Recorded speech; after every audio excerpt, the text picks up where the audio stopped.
Good morning everyone. Welcome to St. Peter Secondary School.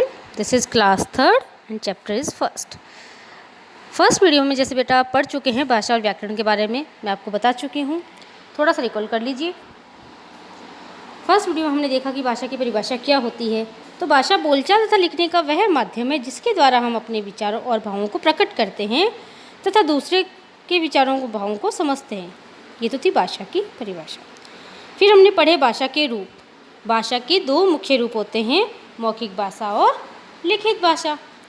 मौखिक भाषा मुख से जो बोला जाता है तथा कानों से जो सुना जाता है वह भाषा का मौखिक रूप होता है. दादी बच्चों को कहानी सुना रही है, ये भाषा का मौखिक रूप है. लिखित भाषा जो कुछ लिखा और पढ़ा जाता है वह लिखित रूप कहलाता है भाषा का, जैसे छात्र निबंध लिख रहा है. फिर हमने व्याकरण के बारे में जाना कि व्याकरण क्या होती है. तो भाषा के शुद्ध रूप को जानने, समझने और सीखने के लिए निर्धारित नियमों के संकलन को ही व्याकरण कहते हैं. उसके बाद नेक्स्ट था हमारी मातृभाषा. तो शिशु जो अपने परिवार तथा माँ से जो सीखता है उसे मातृभाषा कहते हैं. किसी हिंदी भाषी परिवार में जन्म लेने वाला बालक प्रारंभ से ही हिंदी भाषा के परिवेश में रहकर हिंदी भाषा सीख जाता है, यही उसकी मातृभाषा होती है. फिर हमने पढ़ा था बोली के बारे में. एक भाषा में स्थान भेद के कारण बोलचाल के कई रूप होते हैं. किसी क्षेत्र विशेष के लोग भाषा के किसी विशेष रूप को बोलने लगते हैं, तो क्षेत्रीय रूप में पाई जाने वाली जो भाषा है उसको हम बोली कहते हैं. तो भाषा का जो क्षेत्रीय रूप है वो बोली कहलाता है. हिंदी भारत के एक बड़े क्षेत्र में बोली जाती है, किंतु स्थान विशेष के लोग इसे अपने विशेष रूप में बोलते हैं. भारत में अनेक प्रकार की बोलियाँ बोली जाती हैं, जिनमें से प्रमुख है मैथिली, अवधी, ब्रज, हरियाणवी, राजस्थानी आदि. इसके बाद था हमारा लिपि. तो भाषा को लिखने के लिए जो विशेष चिन्ह निश्चित किए जाते हैं उन व्यवस्थित चिन्हों के रूप को ही हम लिपि कहते हैं. जैसे हिंदी भाषा में होते हैं अ से लेकर य तक, और अंग्रेजी भाषा के होते हैं अल्फ़ाबेट. यानी लिपि शब्द का अर्थ होता है लिखावट अर्थात लिखने की पद्धति. फिर हमने भाषा के बारे में पढ़ा कि कौन से राज्य की कौन सी भाषा है, कौन सी हिंदी की कौन सी लिपि है. तो ये सारा हम फर्स्ट वीडियो में ऑलरेडी पढ़ चुके हैं. इसकी मैं आपको पीडीएफ भी भेज चुकी हूँ, तो आपको जो भी देखना हो आप पीडीएफ में देख सकते हैं. अब आप करेंगे क्वेश्चन आंसर्स. सबसे पहले सही विकल्प पर क्या लगाना है, राइट का निशान लगाना है. तो फर्स्ट क्वेश्चन है हमारा, भाषा के कितने प्रकार होते हैं. कितने होते हैं भाषा के? 2. भाषा के 2 प्रकार हैं, मौखिक और लिखित. भाषा वह है जो बोली जाती है, समझी जाती है और हमारे विचारों के आदान प्रदान का साधन बनती है. सबसे लास्ट स पे आप लगाएंगे टिक. मातृभाषा वह है जिसे कहाँ सीखता है बालक?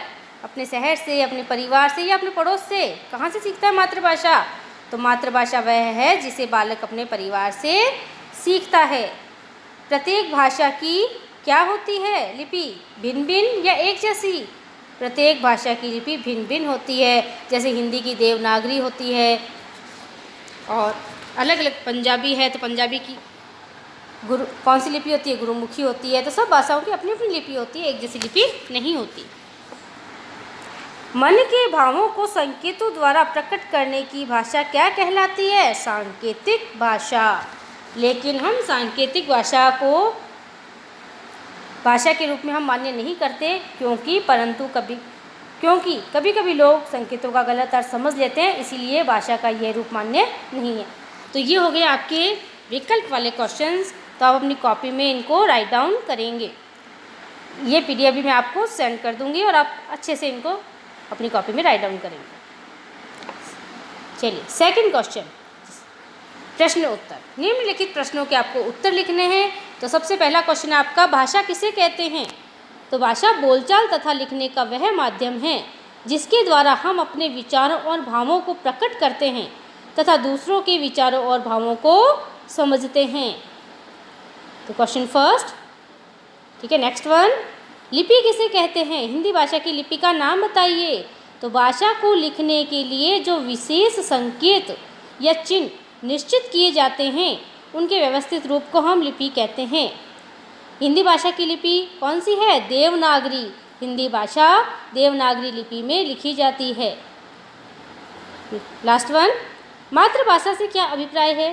तो शिशु अपने परिवार तथा माँ से जो सीखता है वह उसकी मातृभाषा कहलाती है। तो ये क्वेश्चन आंसर आपको कॉपी में करने हैं, इसकी भी PDF आपको मिल जाएगी। क्वेश्चन नंबर 3 है आपका, रिक्त स्थानों की पूर्ति कीजिए। हमारे देश में अनेक डैश डैश क्या बोली जाती है? भाषाएं। हिंदी भाषा की लिपि क्या है? देवनागरी। हमारी राजभाषा क्या है? हिंदी। गुजरात में कौन सी भाषा बोली जाती है? गुजराती। भाषा के द्वारा हम अपने विचारों तथा भावों को क्या करते हैं? प्रकट करते हैं। ये हो गया आपके फिलअप्स, रिक्त स्थान। चलिए नेक्स्ट वन, सही कथन के सामने राइट का और गलत कथन के सामने रॉन्ग का यानी गलत का निशान लगाना है आपको। तो भाषा के 2 मुख्य प्रकार होते हैं ना, राइट। जो कुछ लिखा हुआ पढ़ा जाता है वह मौखिक भाषा है। जो कुछ लिखा हुआ पढ़ा जाता है क्या वह मौखिक भाषा है? नहीं। मौखिक भाषा कौन सी होती है? जो हम बोलते हैं और सुनते हैं वह मौखिक भाषा होती है। लिखना और पढ़ना लिखित भाषा के अंतर्गत आता है। बच्चा अपने परिवार व माता से जो सीखता है उसे विदेशी भाषा कहते हैं? नहीं। बच्चा अपने परिवार व माता से जो सीखता है वो क्या कहते हैं? उसको हम मातृभाषा। हिंदी हमारे देश की राजभाषा है। यस, हिंदी हमारे देश की राजभाषा है। क्वेश्चन नंबर 5, विभिन्न राज्यों तथा उनकी भाषाओं में समान रंग भरिए। अब आपको देखो बेटा, सर्कल्स में राज्य दे रखे हैं ऊपर और नीचे उनकी भाषाएं दे रखी है। मैंने आपको इसमें कई जगह आपको एरो के निशान के द्वारा समझा दिया है। जैसे मैंने आपको महाराष्ट्र मराठी, इसको मैंने आपको एरो के द्वारा समझा रखा है कि महाराष्ट्र में मराठी बोली जाती है और मैंने सर्कल का साइन भी कर दिया कि महाराष्ट्र और मराठी, इन दोनों में आपको एक जैसा कलर फिल करना है। जैसे महाराष्ट्र और मराठी दोनों में रेड फिल कर दीजिए, मतलब एक जैसा कलर होना चाहिए उस राज्य और उसकी भाषा में। इसी प्रकार आंध्र प्रदेश और तेलुगु, इसको भी मैंने आपस में मैच कर दिया, मिलान कर दिया इसका, ताकि आपको ईजी रहे। कश्मीर में कश्मीरी, उत्तर प्रदेश में हिंदी और पंजाब में पंजाबी, मैंने इनके जो ये साइन है वो सिमिलर साइन बना दिए राज्य और भाषा में, ताकि आपको समझ में आ जाए। तो ये 5th क्वेश्चन आप अपनी कॉपी में स्वयं करेंगे। इसमें जैसा कलर आपको राज्य और उसकी भाषा में एक कलर रखना है। जैसे पंजाब और पंजाबी में आप येलो कलर अगर फिल करते हैं तो महाराष्ट्र और मराठी में रेड फिल करना। ठीक है, कलर का आपको कॉम्बिनेशन सेम रखना है राज्य और उसकी भाषा में। क्लियर है वो? तो ये सारा वर्क आपको हिंदी व्याकरण की कॉपी में करना है। हिंदी की आपकी 2 कॉपी बनेगी, हिंदी फर्स्ट और हिंदी सेकंड। तो ये जो वर्क है आपका हिंदी सेकंड का है, हिंदी व्याकरण का है। तो आपका फर्स्ट चैप्टर आज कंप्लीट हो चुका है। तो हिंदी व्याकरण का फर्स्ट चैप्टर आप सुंदर सुंदर राइटिंग में अपनी कॉपी में करेंगे। ठीक है, गलतियाँ नहीं करेंगे, मात्राओं का विशेष रूप से ध्यान रखेंगे और अच्छे से वर्क करेंगे। क्लियर हुआ? नेक्स्ट वीडियो में हम फिर मिलेंगे। इसकी PDF आपको मैं सेंड कर दूंगी। Stay home, stay safe. Okay, thank you.